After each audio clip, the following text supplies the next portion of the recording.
Okay, we're going to start with the nation. Abdusalami panel, rising violence threatens polls. Abiodun inaugurates 2.35-kilometer Arepo Journalist Estate Road. Fake news, NBC finds RSTV 2 million naira.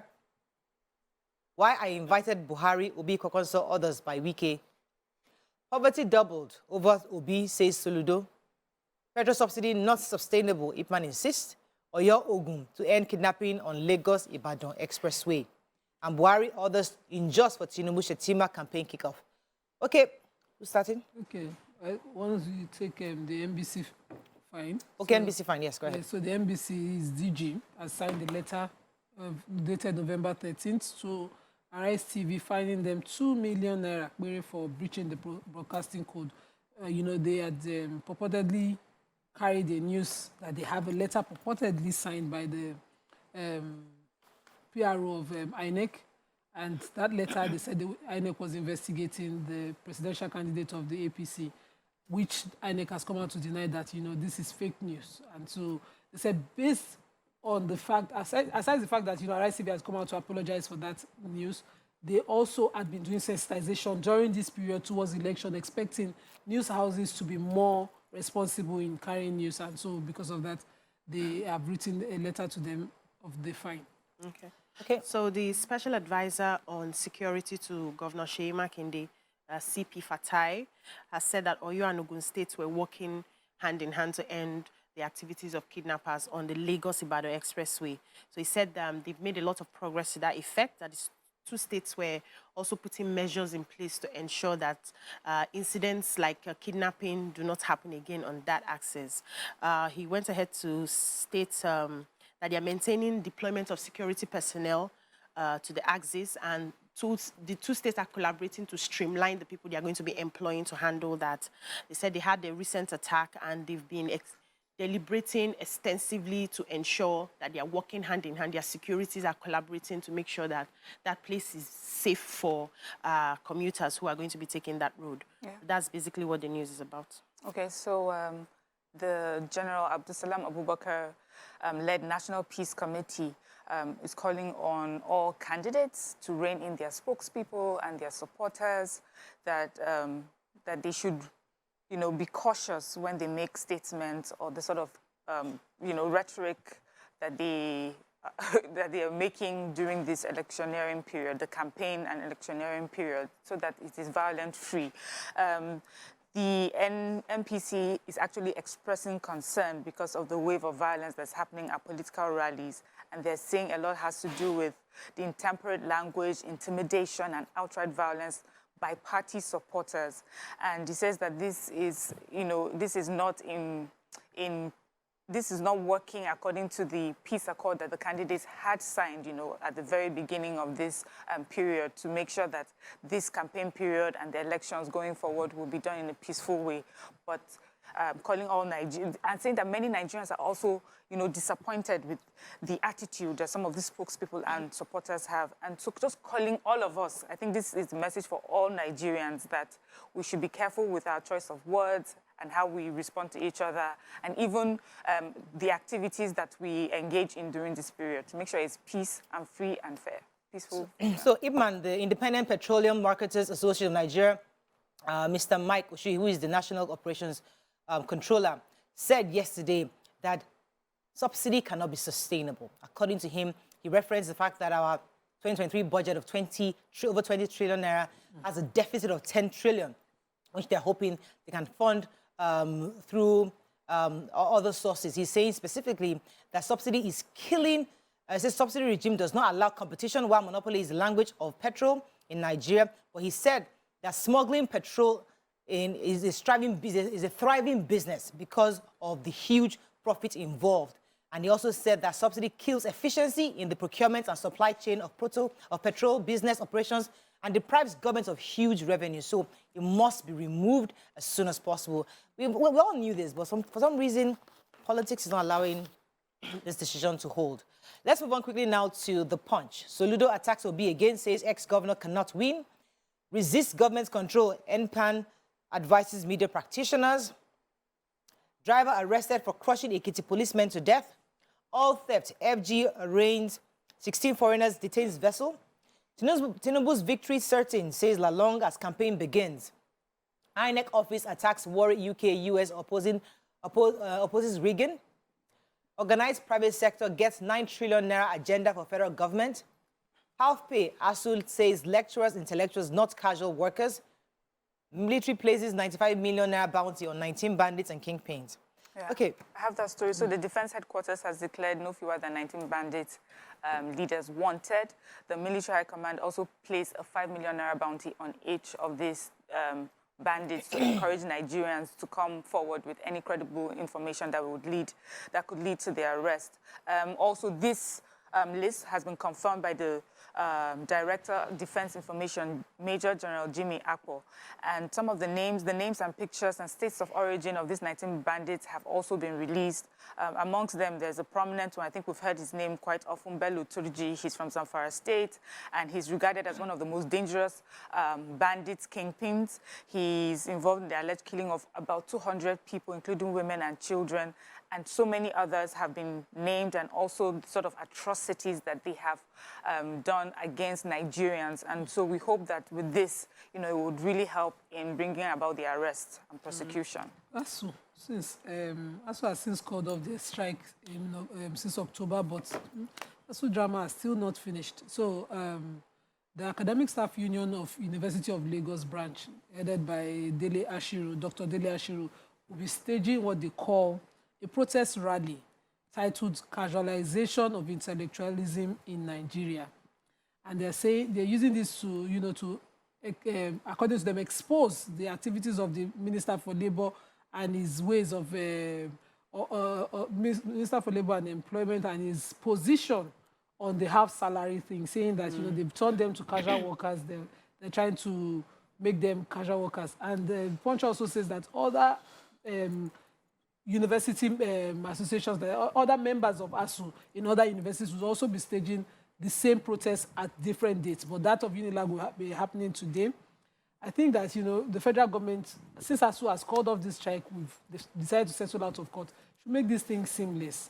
This wahala is just unending. Okay, so Governor of Anambra State, Charles Soludo, was saying recently that Peter Obi does not have the structure to win the elections. And obviously, he's been condemned by lots of Peter Obi's supporters. And he said on Thursday that Peter Obi's investments in Anambra State that were credited to him were actually next to nothing. Those are his exact words. And of course, that angered quite a lot of Obi supporters. He was also alleging that a few of his followers who were killed recently were probably done by these same supporters who were angry, and which ignited the anger in lots of these supporters against him. And some of his followers were killed. About 5 of them, he said. He described the attacks on him as an exhibition of desperation, intolerance. He noted that the attempt to bully anyone who expresses slightest of dissent was reprehensible. So, and this is something that's been echoed across board, that we all should be allowed to have a dissenting view across. Yeah, so human interest story. 2 policemen lost their lives on Monday when a truck driver crushed them in the Adebayo area of Ado-Ekiti in Ekiti State. So according to the story, they said they were conveying themselves to work on the motorcycle when the truck driver rammed into them at a spot where the traffic was being diverted for reconstruction purposes. And, as that happened, the 2 policemen died immediately. So I think the driver lost control because he was trying to divert. And so they have arrested the police, truck driver, and the 2 policemen have been taken to the morgue. It's just so sad. Let's go on a quick break. When we come back, we'll continue with our review. Stay with us. We'll be right back. Thanks for staying with us. Moving on now to Daily Sun. Anger as underage dead listed in new voter register. Underage dead and are listed in the voter register. Soldiers continue onslaught against Abia community. PDP crisis will surprise Nigerians, says Saraki. Afenifere to federal government, don't let Nigeria become another Afghanistan. Why Buhari ordered mass skills acquisition for youth, says Naseni boss. Buhari meets Tinubu Adamu as APC presidential campaign kicks off in Jos. Peace Committee decries intemperate language, intimidation, outright violence. Fresh terrorism charge. Nnamdi Kanu Sean's court trial adjourned indefinitely. Media stakeholders agree to appoint ombudsman as step towards regulation. Okay, so Nigerians took to Twitter, they say on Monday, to express their unhappiness, displeasure over the irregularities found in the voter registration register that had been released online by INEC. There were so many names here and voter identification numbers listed in this particular report. They're talking about underage-looking voters, someone who was born in 1949, and that person's name appeared 3 times with 3 voter identification numbers. There's so many different complaints that people were making. Anyway, from INEC office, the statement was made by the National Commissioner and Chairman Information and Voter Education, Mr. Festus Okoye. He was here yesterday, but also had said that Nigerians should seize the opportunity to scrutinize the register and draw the Commission's attention to any corrections in their personal particulars and any malicious registrations, multiple registrations, non-Nigerians, or any persons not qualified to be on the register. And in the end, he says that this job is a collective responsibility for all Nigerians to participate in. But Nigerians are still upset. According to the report, that a few of them were saying that as far as they're concerned, this makes the register invalid because we have just so many of these, irregularities. But I guess INEC is on it, and just saying that if you see any irregularity, just point it out to the Commission, and they will do their job. Well, what was the process of, compiling that register? Shouldn't the computer be taking out names that are double, triple? They've spent so much time doing that already. Maybe if you... I know they did actually cancel some. So the House of Reps have voted a motion to appropriate 200 billion naira in the 2023 budget before the National Assembly presently to what they call ecological projects across the country.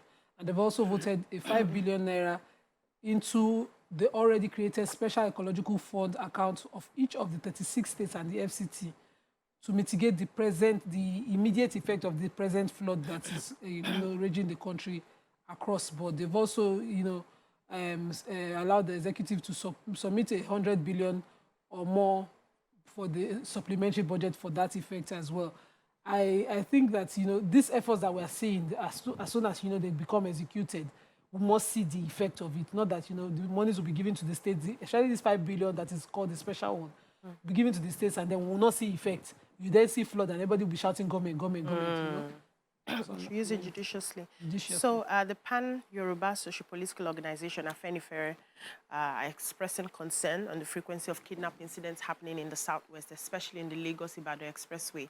And they are saying that they know that it's been happening before, but it seems like the bandits and the kidnappers are doubling up. And so they are calling on the federal government to take it more seriously and ensure that they help to solve the issues of insecurity in those states.